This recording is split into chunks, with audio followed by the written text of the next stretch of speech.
Hello, this is James. Welcome to the Deltahead stream. 1 second, let me get Twitch chat up here. Oh, that's falling down. Everything's falling. Everything's falling down. Stop that.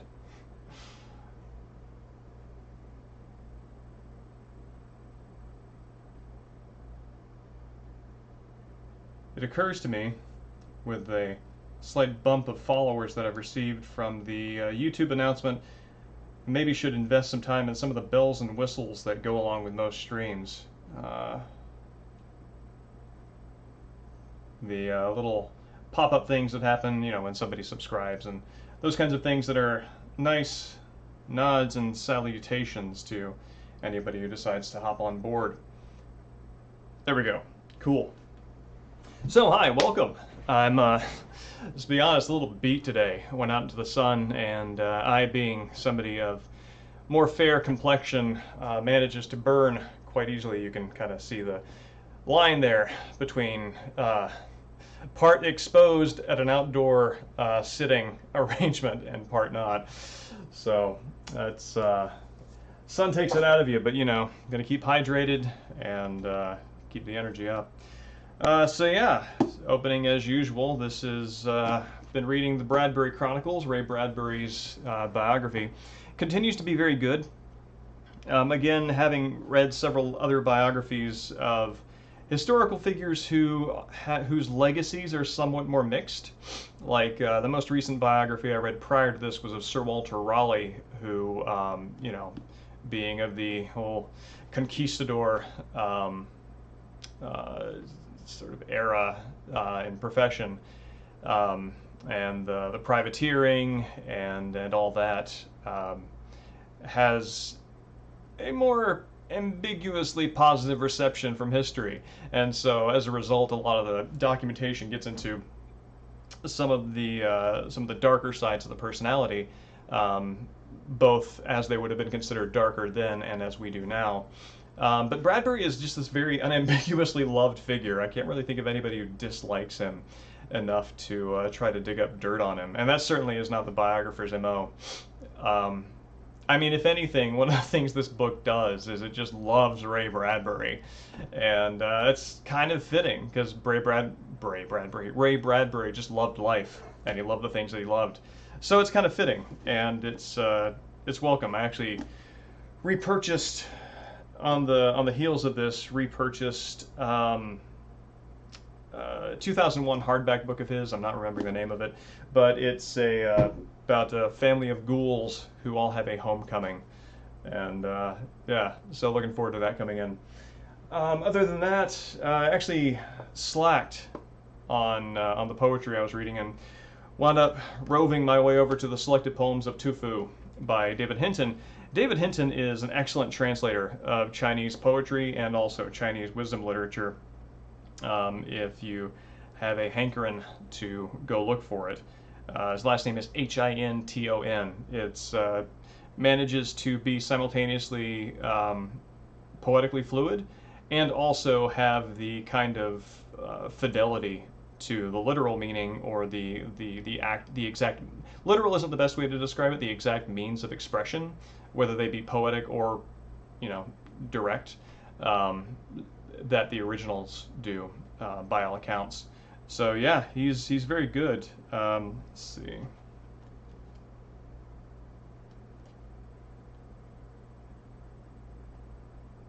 Yeah, so this is a line, this is a couplet that I like very much from a lament. Now fine homes in 10 prefectures have dead sons making water with their blood on Chentao Marsh. And it's that line, making water with their blood. Like, you can just visualize the bodies, like the life quality of the blood sort of effervescently kind of floating off of it above, and just the water being left, or you can visualize the body in the water and the blood running out and thinning from dark red to kind of pink to translucent. It's just that's just a killer image. I mean, literally. Yeah, an early winter's panoramic waste, crystal sky, the silence of war, 40,000 dead in a day. Yeah, if you want poems about politics and war, Chinese poetry, ancient Chinese poetry. That's the stuff. And this came in the mail, Prince of Tides, which I'll be jumping on as soon as I finish Bradbury. Being from South Carolina myself, it is a little embarrassing that I haven't read one of the most famous authors from the region, but yeah, time to catch up on that. So, here we are at 7:10. I think we're about ready to go. Give me 1 second. Let me switch the TV over to our main show. Oh, there you go. You're good.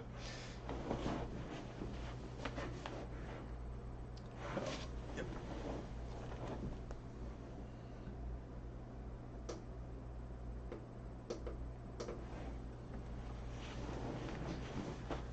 And exciting news for me, I'm hoping to get a new TV soon, and then can upgrade the display on this, hopefully to something with a remote control, so I don't have to get up and down and manually switch the input every time I want to switch between computer and game.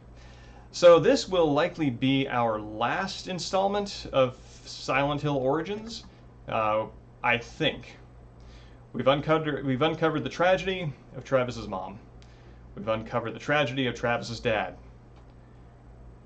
I don't know who else we've got left for his story, and so now I think we're probably dropping back into Alessa and Dahlia's whole cult shenanigans to wrap up. And yeah, now unfortunately a save point was not readily available the last time we played, so we're gonna have to start at the last time we saved, which is right before the boss fight against Travis's before the monstrous version of Travis's dad. And we're going to have to once more use our strategy of stand in place and machine gun. Which is a-okay because that worked super well last time.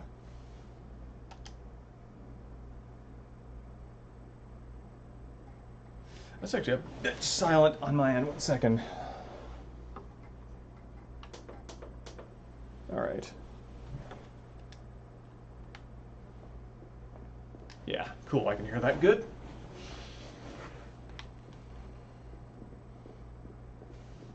Down, down we go. Another endless staircase.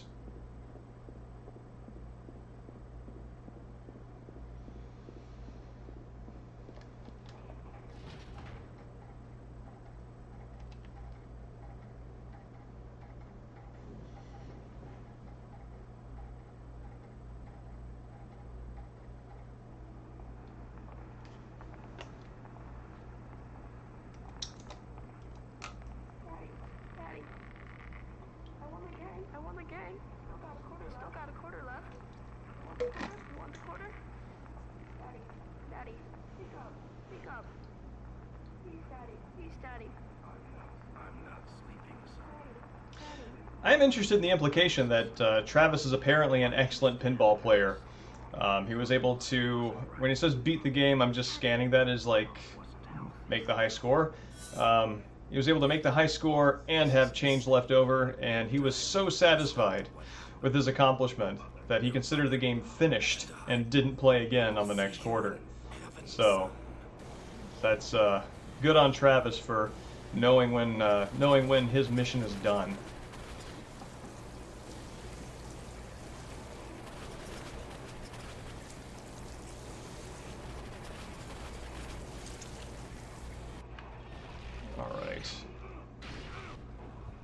Cool. Gross dad is barfing already. Let's just use this.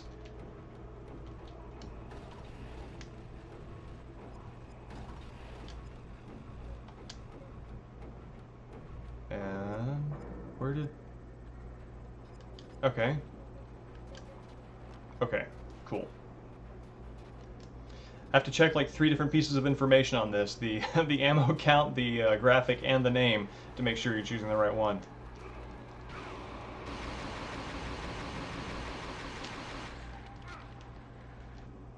Let's see. Yeah, that reloaded.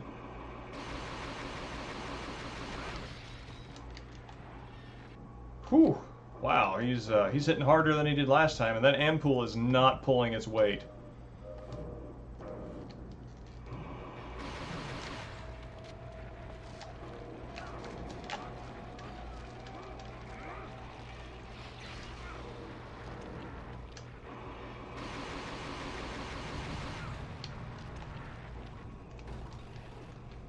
This is not going as seamlessly as it did last time. All right.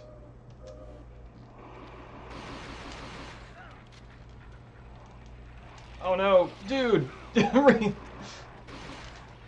Oh man, you kidding me? Wow, we might die this time.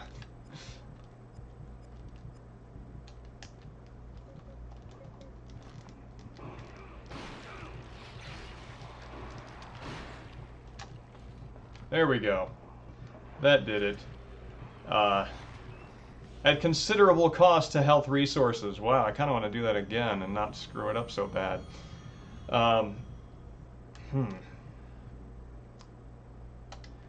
You know what? Going into the final section, I think we can do better. Let's try that one more time.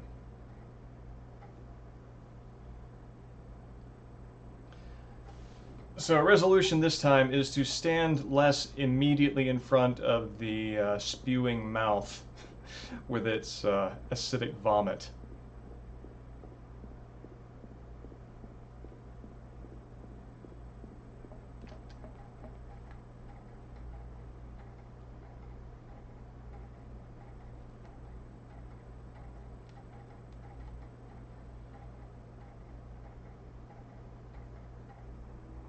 See if we can skip this one this time. Yeah, there we go.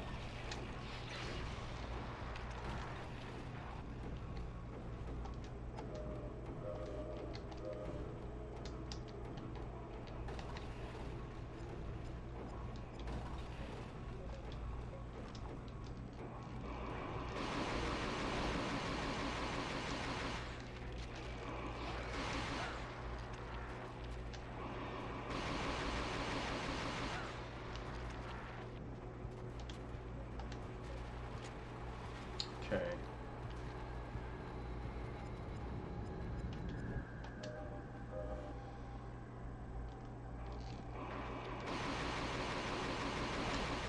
Let's go ahead. Actually, you know what? I think the winning strategy, if I'm remembering last time, is to reload from menu. 7 shots left. Yikes.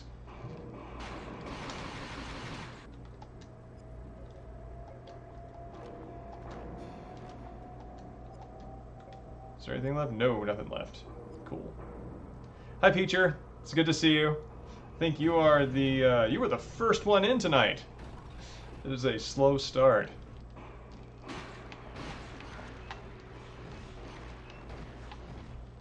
Oh, Travis. I think I must have caught like the auto aim right at the very last second of the boss's moment of activity. And so he swung the Redeemer over there and I fired off a Magnum bullet at nothing. Fantastic. But, nonetheless, that went better health-wise, so we're going to keep it. How is this even possible? Dad, how can he do that to himself? Why won't you let me forget? Why are you doing this to me?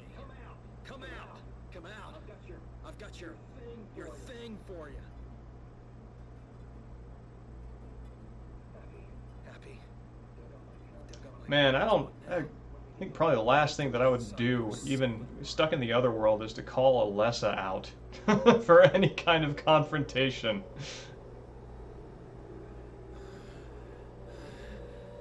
Oh, weird. Okay, well, thank you, Twitch, for the notification. However delayed.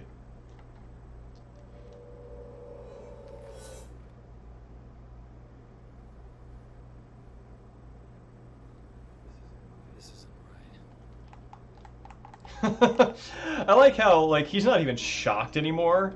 He's just waking up and just with the same sort of immediate lucidity that you have from, like, waking up from a nap. He's just like, ah, crap, this isn't right. This is all wrong.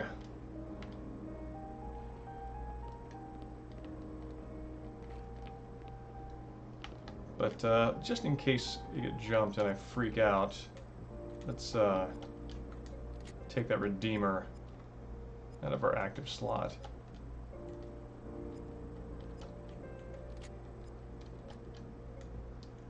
Whew, we're low on ammo for everything.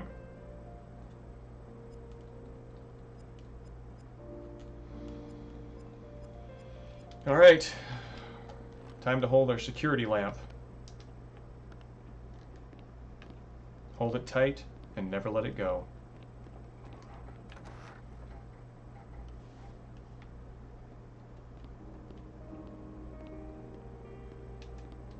Do we have a map for this area? No, we do not have a map for this area.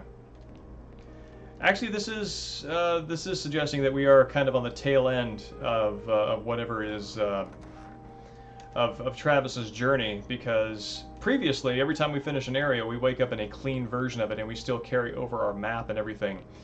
This time, looks like we're just we've woken up in some sort of, I don't want to say nowhere space, because that means something very particular in Silent Hill, but something equivalent.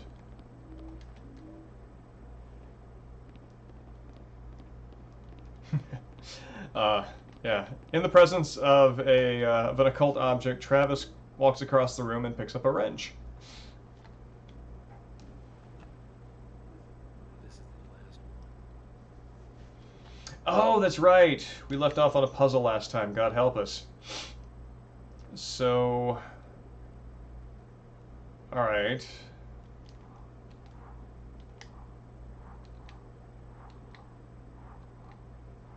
I'm guessing this means we've got to match up the things.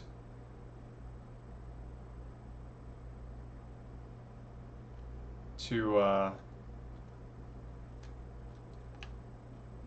the adjacent sides. So, all right.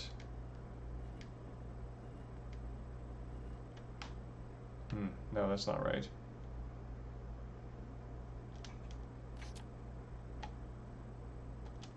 Well, I'm going to solve puzzles the way I do, which is brute force it. No, no, no, no, no, no, no, Travis, put it back in.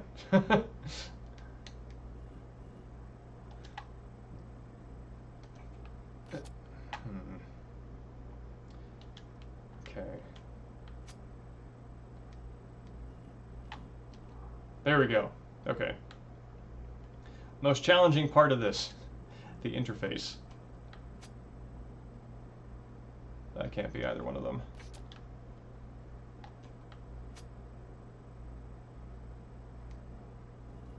No, not that one either.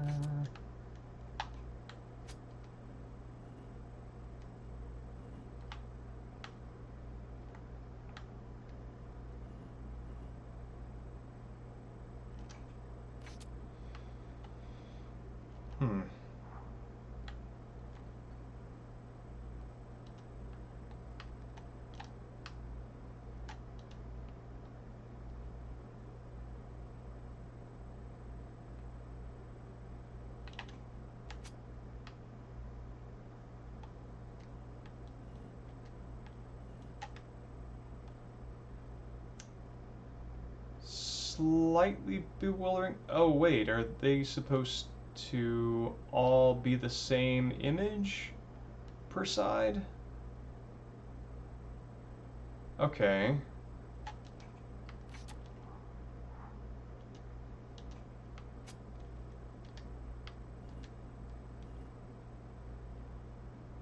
Okay. I think I see what we're supposed to do here. No, that's duh. It's the one I tried first. Not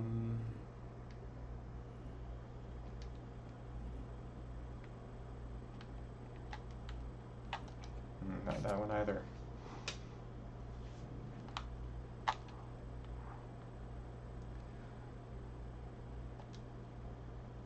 Actually might be ideal if this is in fact a slow start to the stream, so as few people have to watch me fumble through a puzzle as possible. Okay, that seems right.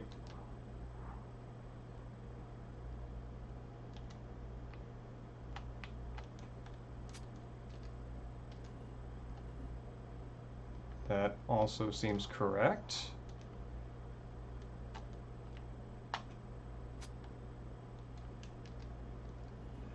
There we go.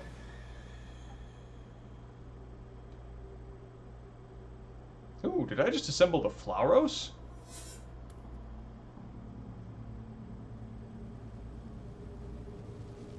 I reckon I did.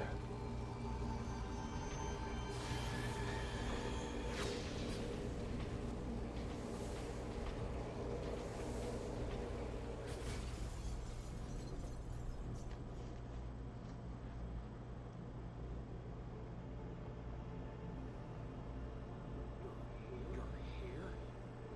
It's a strange transition.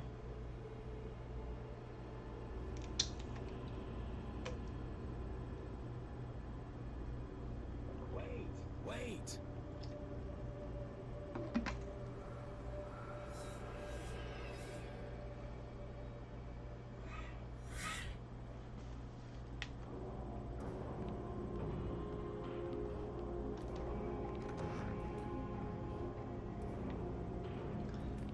Man, it looks like Alessa has the most powerful ability in all of Silent Hill, which is the ability to turn a door with a broken lock into an opening passageway, which would have solved a lot of problems for a lot of protagonists.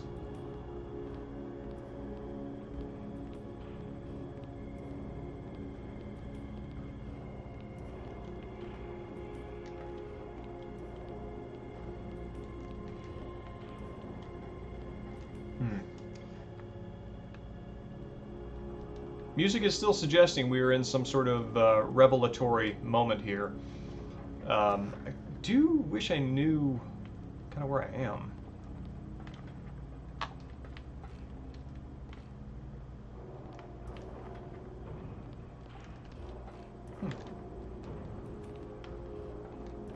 Just want to walk through here and make sure I didn't miss any puzzle doors.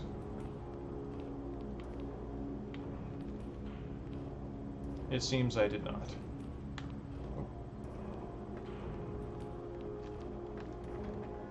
Okay, it's just that one.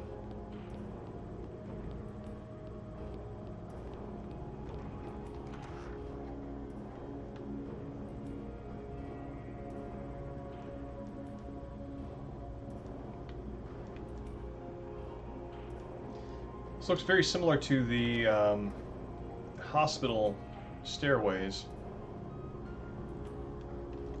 Oh, there you go. So I woke up. If I'm remembering right from the first Silent Hill, that would have been the direction that Harry went to find the room, to find the hospital room where Alessa had been operated on, or not operated on, but taken for basically an ICU.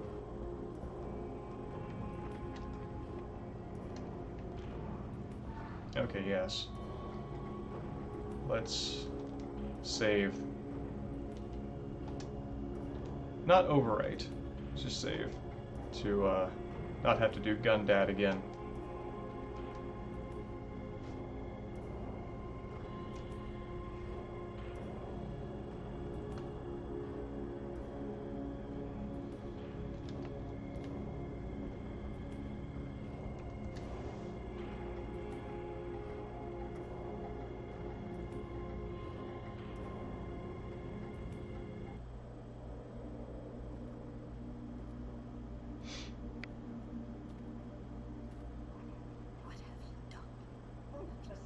The spell. Now she is free. I just want to end this. I thought that's what she wanted too. I want out. Can you help me? You want out? Far too late for that. Even with your misguided help, she can't stop us now. The ceremony begins soon. Finally, she will birth God. Here she comes. Look upon what you have wrought.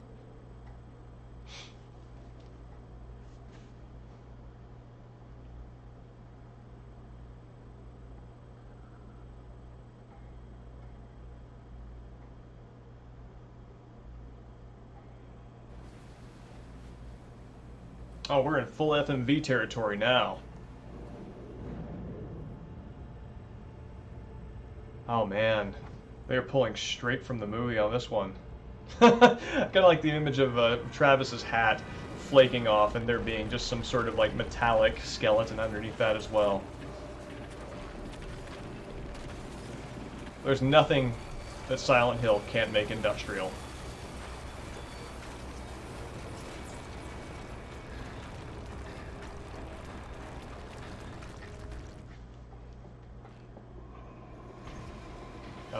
Am I... what? Oh. Well, at least I still have security lamp. Ah.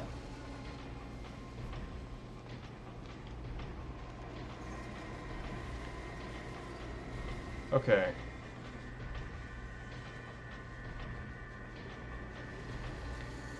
Canyon? Kuntz, Simon Sagan, Wine, Cadia. Oh, okay, they are tactically misspelled to show that they were written by a child. And interestingly enough, looks like, based off the similarity of the E's, that they did use a font for some of this. Sorry, this is something that I love to look at whenever I see anything that's handwritten, is to see if there was like a font used or if they actually got an artist to handwrite it. So let's just see here. So the E's on that Arcadia look the same, so that's, as do the A's, so that's legit. The lowercase e, and the lowercase e there look the same, so do the A's. So yeah, it looks like somebody used a font to emulate a child's drawing. Which is interesting, because the question does arise, why not just draw it badly?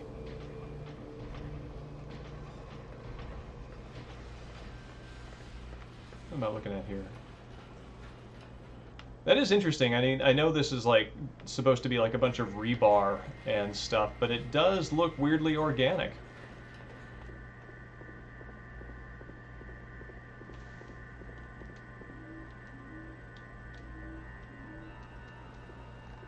Shovel and an ampule. Honestly, it's all a man needs in this life.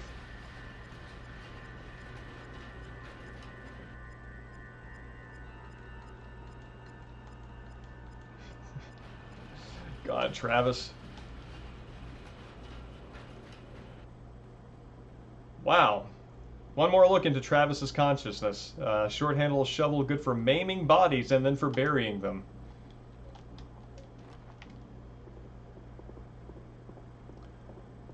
That also doesn't look very much like a short-handed shovel. That's looks like a standard fella, if I've ever seen one.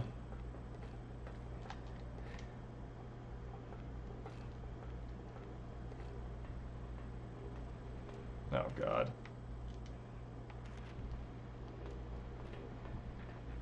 Here we go. I remember doing this with Harry in Silent Hill 1, when everything really goes dark Silent Hill and goes to hell, and you've got to kind of wander around the streets with all of these otherworld monsters hounding you, and it is basically impossible to get your bearings. Kind of like this. Oh, God.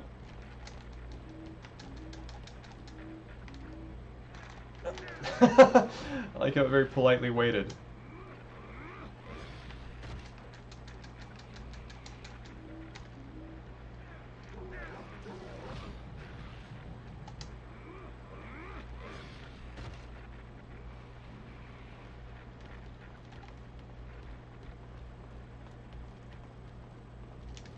See what our health is like, and was that worth it? It was absolutely worth it, because I took no damage despite being body checked by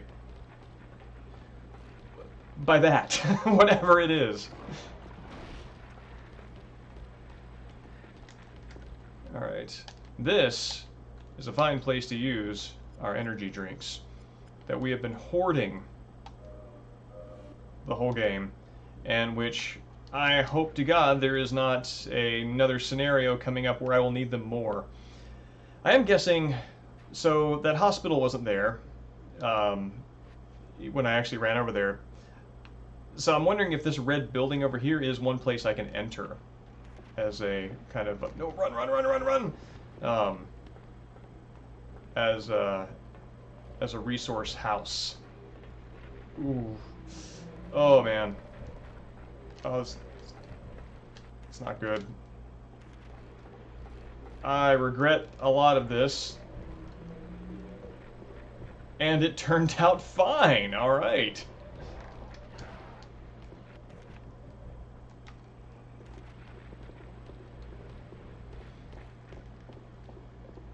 Oh man, this is not the forced camera angle I need.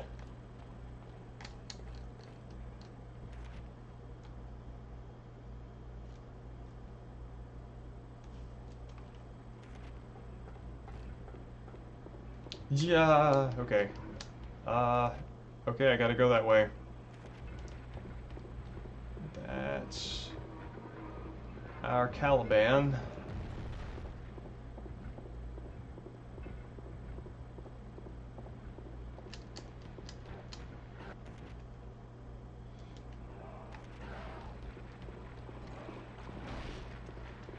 Oh no. Let's throw back another Monster energy drink here.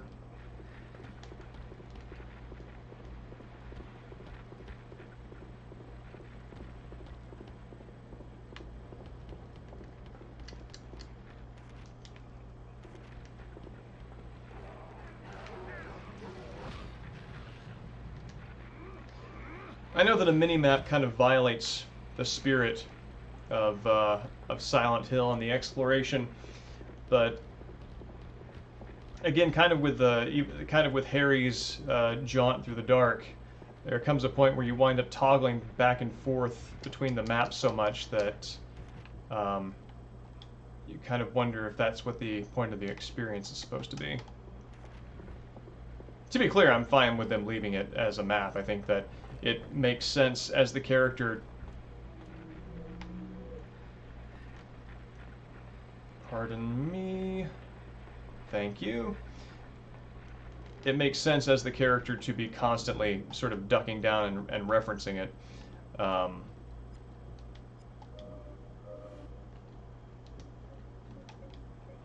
Even if the amount of time that you're devoting to looking at the map doesn't quite match what the character would be doing, I think that's okay.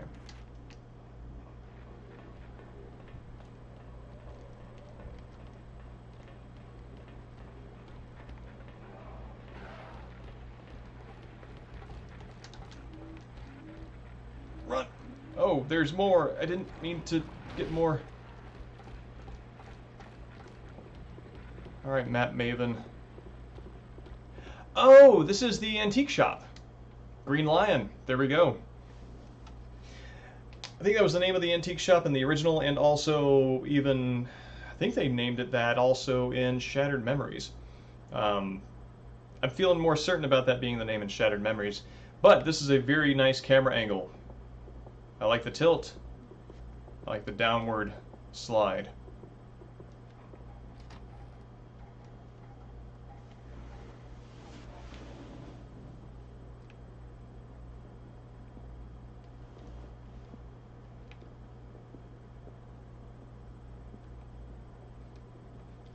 Nice. I like that. I wonder if you can buy bulbs in Save Point Red.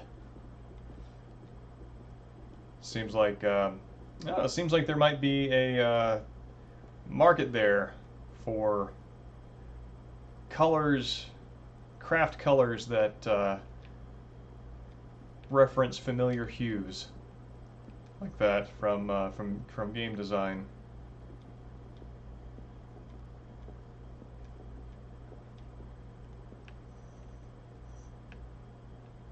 Okay.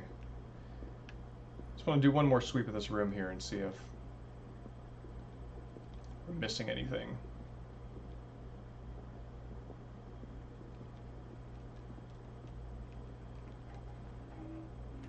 In fact, I was.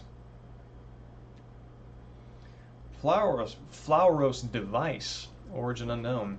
The device is first mentioned in the poetry of Chang Xian, an advisor to members of the early Han Dynasty. In one of his tracts, Chang Xian jokes he trapped a demon inside his three-sided box. When Chang Xian died in a terrible fire at the Imperial Palace in 115 BC, the device appeared lost. It was later rumored to be in possession of a Lutheran monk, M.G. Lewis, who in 1796 spoke of its ability to control and amplify thought. It was Lewis who linked it not to a demon but to God himself, claiming it was a weapon left by angels as a force for good. This is interesting because, I mean, one of the things that's one of the aspects of the cult in Silent Hill that is interesting to me is how much it is a sort of demonic Protestantism, because in a lot of games where there's like some sort of Western religion, especially if they're of Japanese origin, they like often focus on the pomp and symbology of the Catholic Church, because it's very big. It's very, it signals very clearly, and you know, they were among the among the first missionaries that went out and made contact with, so there's a lot of cultural background there. So, but there's not a lot of engagement in representations of Western religions that take Protestantism as their base. And that's one of the things that is interesting to me about the cult in Silent Hill, and it's what the original church is in the first game. So then pinning this on a Lutheran fascinates me. And also then pinning it on 1796, because one of the ideas that is at the base of the Silent Hill lore is that this cult was a kind of Puritan-ish thing that came and mixed with the native spiritual powers and then turned into this sort of monstrosity. So even though I'm not super into the cult angle of Silent Hill as a narrative device, the way they handle it, the way they build off Protestantism, is actually pretty neat, I think. And I'm actually interested to know if this is if M.G. Lewis is in fact a real, Lutheran who came into possession of something and entered into lore as having owned an object like this.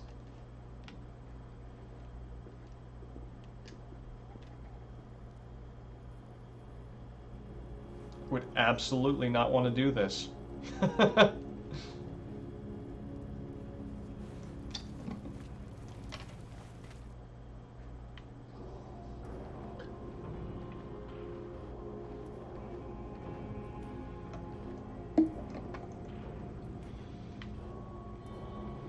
I'm curious if this is supposed to be a birthing metaphor for Travis. Similar to the way that going through a passage in Silent Hill 4 was used as a birthing metaphor for Henry.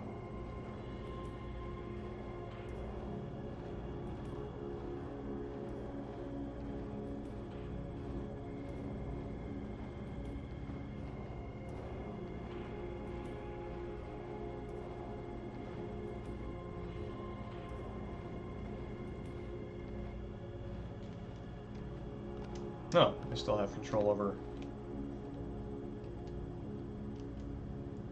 During scripted sequences like this, I'm always very interested to know what I actually have control over and what I don't.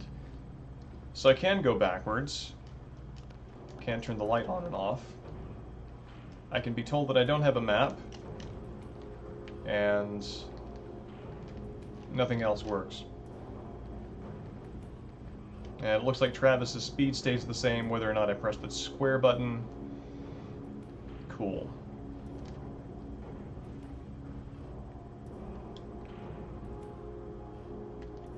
And I should be at the altar.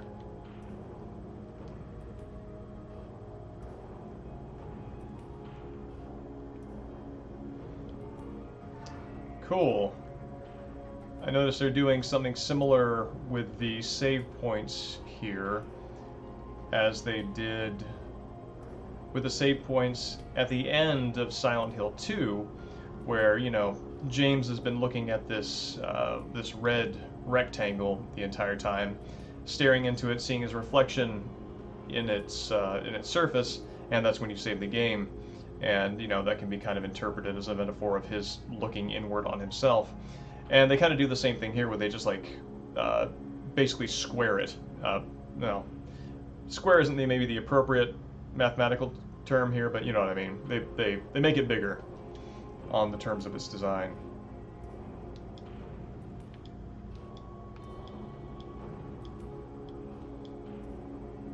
I do like this red sash flying off into nowhere. This is visually quite evocative.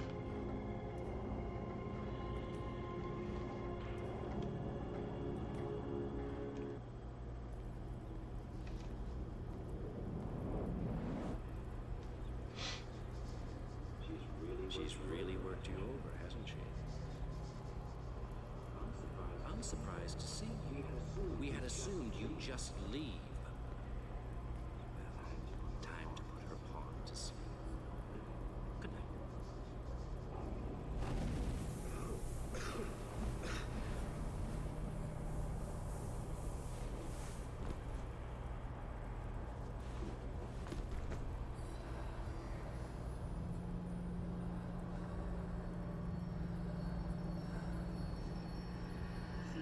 She's here.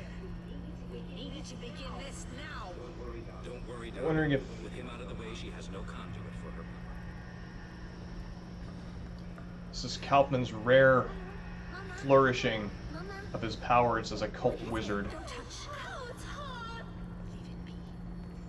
It is a cage for a demon. Contained. His power will focus yours. Release him, and we will all burn in the fires of hell.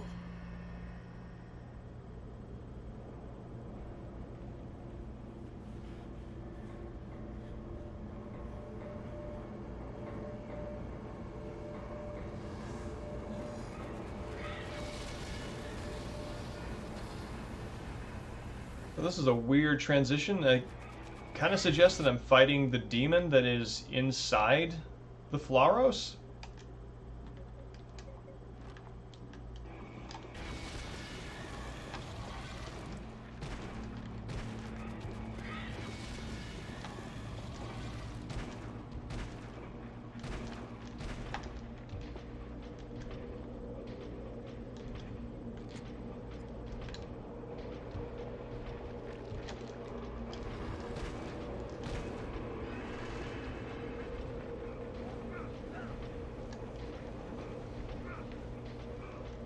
Let's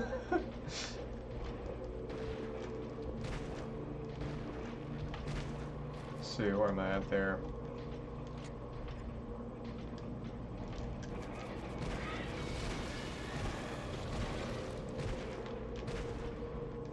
Gotta say, this is an excellent time to have so much Redeemer ammo.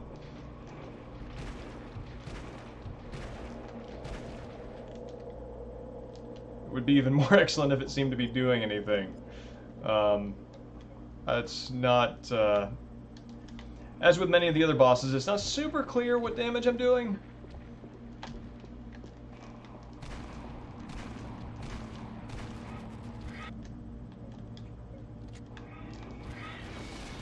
Oh, run, run, run, run, buddy. Okay.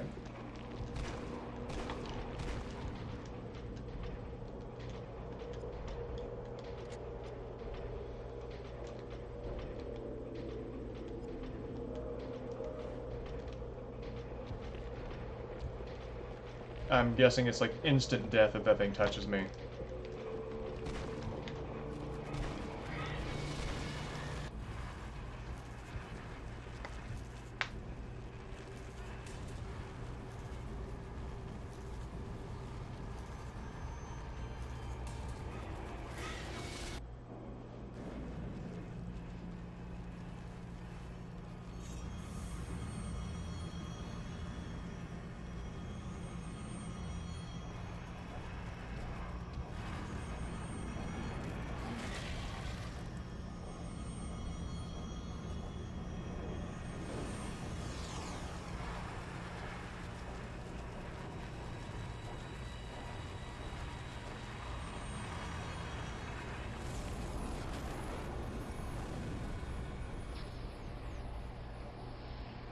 Hmm.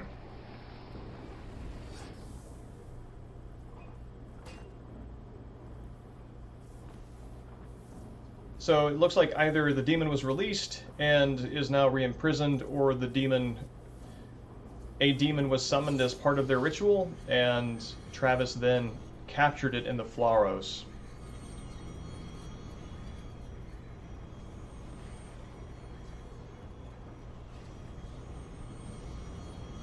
Thereby effectively Ghostbuster trapping their god.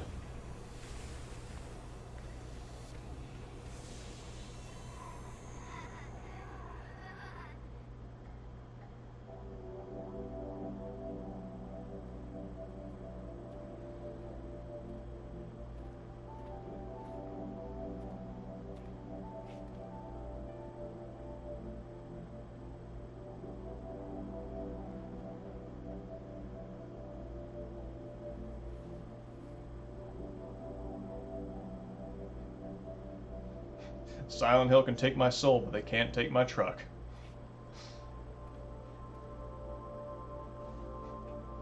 Gets inside. The same side of ZZ Top is still playing. No time has passed.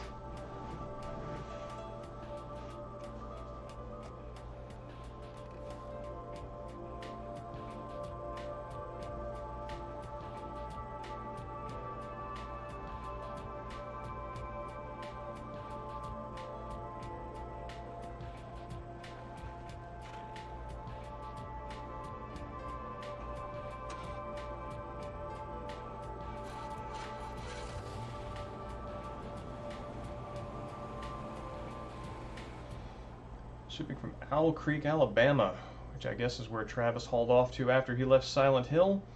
And, I don't believe it. Harry, it's a baby. It's a girl. Go on. Hold her. Cheryl. We'll call her Cheryl. like how Harry and his wife treat finding a baby like finding a cat. Like, The other half is not lost. not whose baby is this, but what will we name it? Hearing her pain, it is sure to come. It will take time. We can wait. Cue Dahlia getting rid of the heavy mink-lined overcoat and looking into a vast selection of large neckties. Evening, Ark.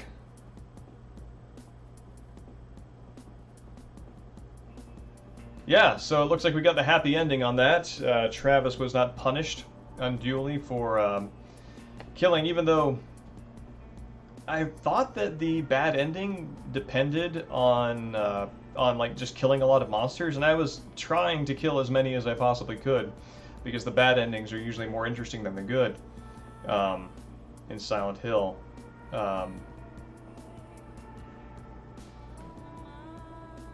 But yeah, so there we go. That's the end of Silent Hill Origins.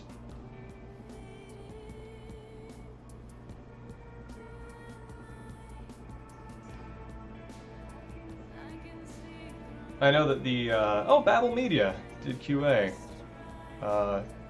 They're a EU localization company, I think.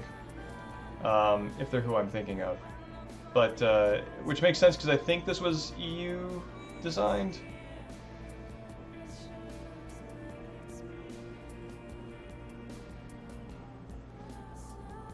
I'm really interested to see if they if there's like a team that was responsible for the port, and if they credit them, and what that looks like at all.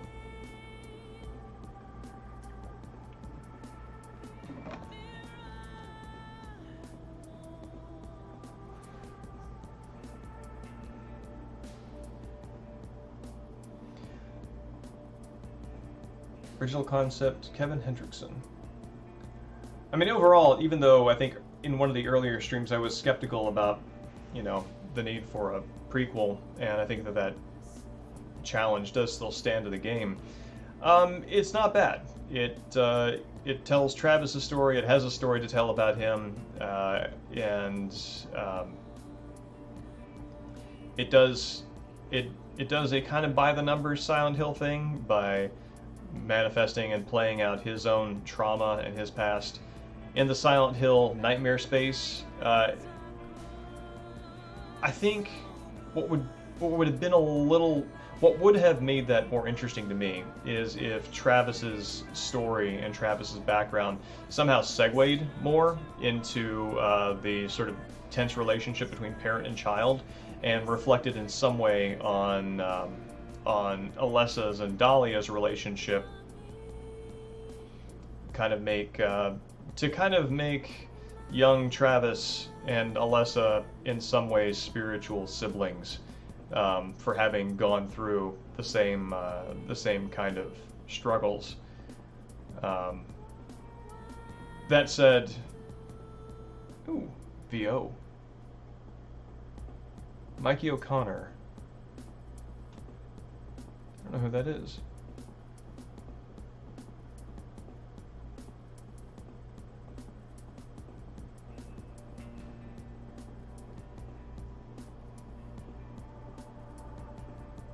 It is endlessly interesting to look at all the names that show up in special thanks. And Silent Hill Heaven and Silent Hill Forum. Oh, nifty. They thank the fans. And wonder what their contributions were. Alright. This is our background image here. Travis driving out of town.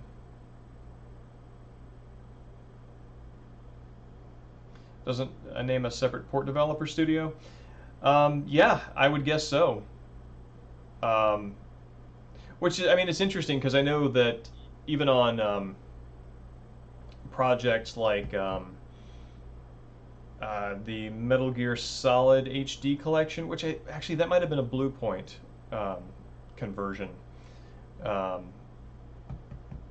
Yeah, that might have been a Blue Point thing, so they would have they would have credited them for that. Yeah, no, it's interesting. 47, 39, 16. I only killed 15 with my fists. That's barely a single bar brawl, Travis. Oh, wow. It counts the number of times I looked at my map. What could that possibly factor into for my final score? That's kind of neat. Oh, I thought you were being ironic when you said, like, no enemy kill count. Total flashlight time. I only used the flashlight for half the time? I'm guessing that might have been like half the time that I was in like the regular world, and therefore did not need it.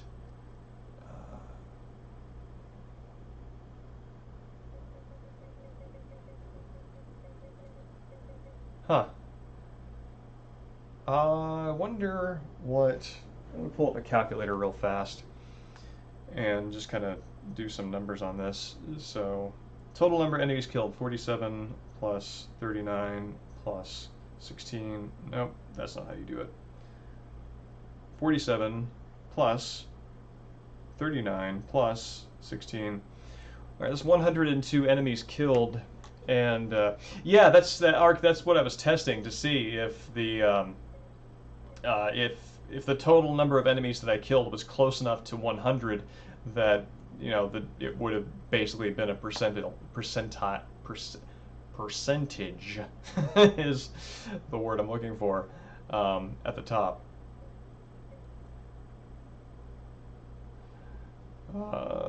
Savior accolade, collector accolade, explorer accolade.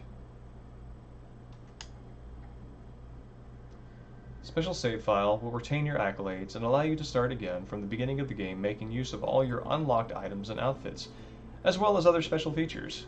To use a special save file, load it as you would any other save. Create special save file. Yes, in fact, for the future. Should I decide to return to Silent Hill Origins.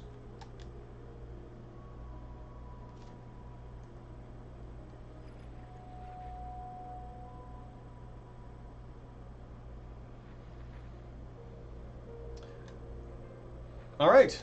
So that's Silent Hill Origins. As far as a a B grade Silent Hill goes, that's pretty good. So next up we have Silent Hill Downpour, and honestly, we're close enough. Hold on 1 second. Thinking if the game had some sort of titles, map checks. Oh, that's interesting. Yeah, no, that the Explorer accolade might be tied to that because it sort of implies that you're checking the map. And maybe the Explorer accolade is also determined by where you wander on the map and, you know, the sort of like penciled in dead ends and things like that. Tips. Yeah, tips. This is it's basically gameplay.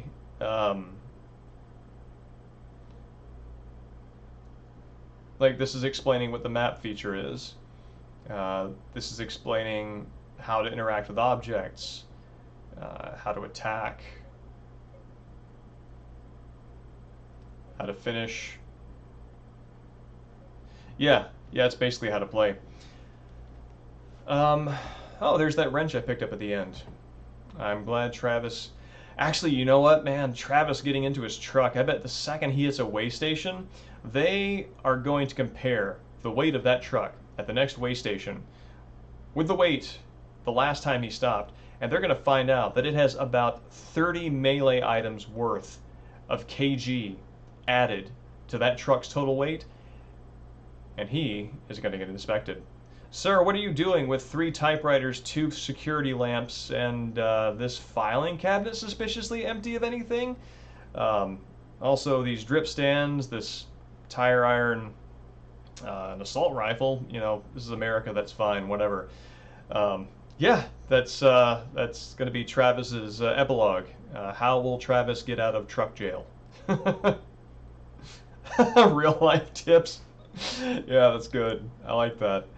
How to live daily life on a shoestring, just like very nice budget, refined, refining your thriftiness.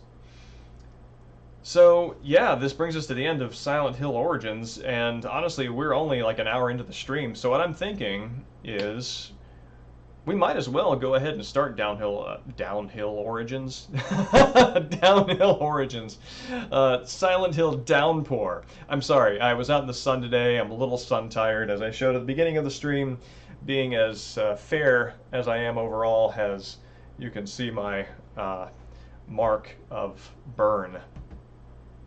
It's gonna keep that. And so what I'm gonna do is I'm gonna cut the stream. I'm gonna hook up the PS3. We're going to do the opening of Silent Hill Downpour. And so yeah, hold on just like 5 seconds, and I'll be right back. 5 minutes, not 5 seconds. I don't have it that ready.